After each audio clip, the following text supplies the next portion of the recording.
मान लीजिए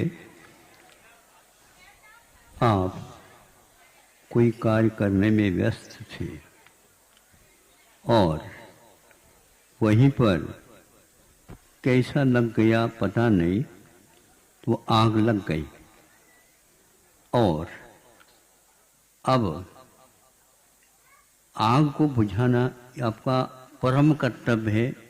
किसी को बुला भी नहीं सकते क्योंकि उसमें समय लग जाएगा, और किसी वस्तु को ले जाने के लिए जो बुझाने के योग्य है उसको ढूंढ भी नहीं सकते क्योंकि उसमें भी समय लग जाएगा। और आपके हाथ में एक तपेली है, बहुत गर्म है और उसमें पानी भी गर्म है। अब आपको सोचना है, पानी तो चाहिए आग बुझाने के लिए, लेकिन ठंडा पानी चाहिए। थोड़े सोचिए, सोचने के लिए भी समय नहीं। अब गर्म है, अब गर्म पानी आग को कैसे बुझाएगा? जिसका ठंडा स्वभाव है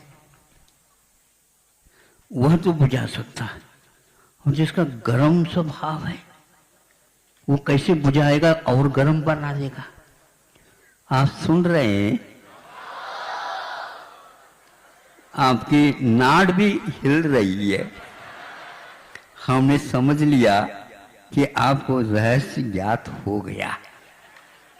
हमने सुना था कि चाहे पानी गर्म हो ठंडा हो, उसका स्वभाव भले आज स्वभाव नहीं रहा है और बाद में आ सकता है, लेकिन जब तक आए तब तक तो हम ही खाक हो जाएंगे। इसलिए यह गर्म भले ही है, लेकिन इसका तासीर मूल में ठंडा है, इसलिए इसी को इसमें डाल दिया जाए। जो ही डाला थोड़ा सा, त्यों ही वह आग। अब ज्यादा नहीं डालो, नहीं तो हम चले ही जाएंगे, हमारे तो मृत्यु हो जाएगी।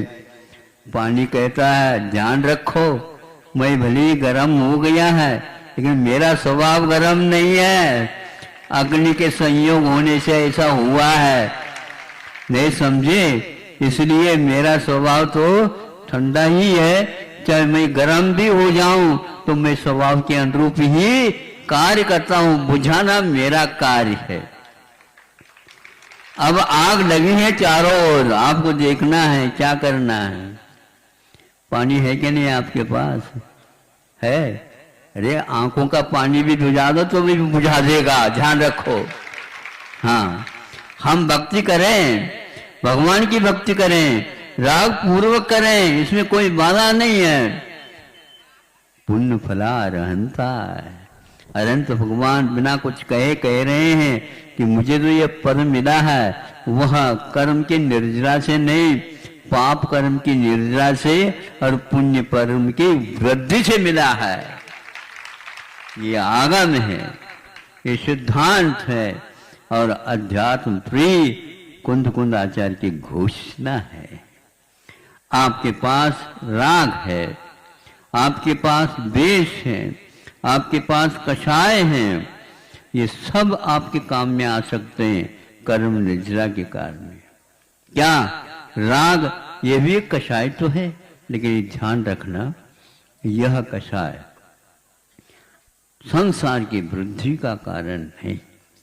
अभी आप लोगों ने भिन्न भिन्न भावों के साथ भिन्न भिन्न द्रव्यों को चढ़ाते हुए लक्ष्य प्रत्येक द्रव्य चढ़ाते समय संसार से मुक्त होने की ही भावना की है, और जैसी भावना होती है वैसे ही वह फल भी मिल जाता है। भावना भवनाशिनी कहा है, भावना भववर्धिनी नहीं कहा है। भव की वृद्धि दुर्भावना से हुआ करती है, सद्भावना से कभी भी वृद्धि नहीं हो सकती। वह संसार का वर्धक नहीं, किंतु वह संसार से मुक्त होने के लिए पास, बिल्कुल निकट पहुंचाता रहता है। बस उसका उपयोग भर हमें सही सही दिशा में करना है। राग का यदि स्वभाव केवल बंद का ही होता तो सराग अवस्था में तीन काल में निर्जरा नहीं होती, और भगवान की भक्ति के द्वारा केवल बंद ही होता तो भी मैं मानने के लिए तैयार हूँ।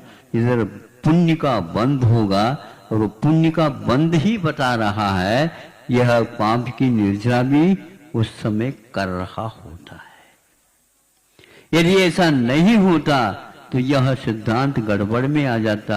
मुक्त होने के उपरांत ही मुक्ति की हम भावना करें, क्योंकि भावना वैसी होना चाहिए जैसे हमारा लक्ष्य होता है। यह यदि आपको किसी ने पाठ पढ़ाया, इस पाठ से आपका कभी भी पीठ पीछा नहीं छोड़ेगा पाप, क्योंकि ऐसा कभी भी हो ही नहीं सकता। संसार दशा में रहो और केवल आप भाव ही करो, और ऐसा भाव जो बिल्कुल ही बंद से ही मुक्त है, नहीं, ऐसा होता नहीं। केवली भगवान को भी बंद हो रहा, अभी भी हो रहा है, अभी भी सत्ता का जो पुण्य है वह वृद्धि को प्राप्त हो रहा है। ये आगम और बताया जा रहा है, और आगम ही तीर्थ हुआ करता है। तीर्थ की उपासना करने के लिए समय से कर ही जाए ऐसा कोई नहीं है। यहाँ पर यदि मान लो साहित्य आप देख रहे हैं, उसमें भी सम्यक तीर्थ का हम दर्शन कर सकते हैं, क्योंकि सम्येदाचल ऐसा लिखा हुआ। तो यह सम्यक तीर्थ ही है, वह द्रव्य की अपेक्षा से है, और ये आगम की अपेक्षा से। आगम के अपेक्षा जहाँ पर है वहाँ पर सद्द्रव्य है, सद्भाव है, और सत क्षेत्र है, और सत ही सब कुछ है, और ध्येय भी सत है, और हे भी सत होते हुए भी वह हमारा स्वभाव नहीं, इसलिए समाप्त कर देता है। यह हमारी भावना हमारी दृष्टि के अनुसार हुआ करती है। हमारे दृष्टि के अनुसार ही सृष्टि की रचना हुआ करती है, और सृष्टि की रचना के अनुसार ही हे और उपाधि का हमारा कर्तव्य अपने आप फलीभूत हो जाता है। इसलिए गर्म पानी के द्वारा भी हम जलते हुए उस वस्तु को हम सुरक्षित रख सकते हैं, और हम इष्ट की प्राप्ति कर सकते हैं, क्योंकि वह संयोग की बात है। भुवन में पानी था, और चूंकि और किसी कार्य के लिए था, किंतु उससे भी आवश्यक अत्यंत अनिवार्य कार्य सामने आ गया, और उसके माध्यम से यदि कार्य होता है तो आप नहीं कर सकोगे, करेंगे। तो पुण्य के द्वारा बंद ही होता ऐसा नहीं, पुण्य के द्वारा पाप का जो अर्जन है उसका अभाव हो सकता। अभी एक व्यक्ति ने कहा, महाराज ये इन्होंने जो दान दिए थे, घोषणा की थी, उसमें से कुछ राशि दे रहे हैं। हमने कहा ये दे नहीं रहे हैं, कई गुना अपने खाते में जमा कर रहे हैं।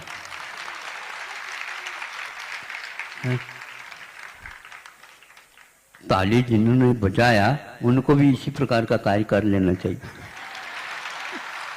ताली तो बजा ही दिया आपने, समर्थन तो आपने कर ही दिया।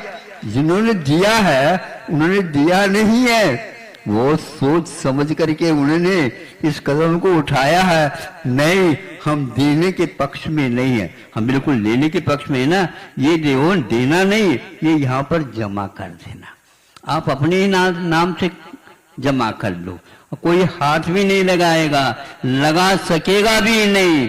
और ये ध्यान रखना, ये कितना गुणित होगा हमें नहीं बता देना, अभी खोलना नहीं, ये पक्का विश्वास हो गया, इसलिए उसने देने का उपक्रम कर दिया। देना ये मात्र औपचारिक वचन है, स्थान से स्थानांतर होना ये खर्चा नहीं माना जाता।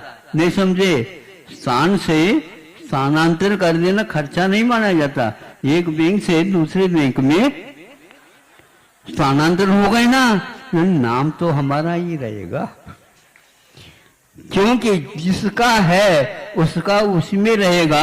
भले थोड़ा सा अंतर हो रहा है, समय का अंतर हो सकता, और समय का अंतर होने से कोई फर्क नहीं पड़ता, क्योंकि भावों का अंतर यदि हो जाता है तो सब में अंतर आ जाता है। इसलिए आपने अच्छा सोचा और सब लोगों के सामने दे दिया, ये और अच्छा किया। जो देना चाहते हैं बार बार सोच करके अपने भावों को दबाते हैं, उनको अपने भावों को तो दबाना नहीं चाहिए, दूसरी वस्तु को दबा दो तो फिर भी ठीक है। इसलिए पानी के ऊपर जैसा विश्वास था उन्होंने तात्कालिक समझ लिया, चाहे ठंडा हो चाहे गर्म हो, पानी तो पानी है, और डाल दिया और वह काम हो गया।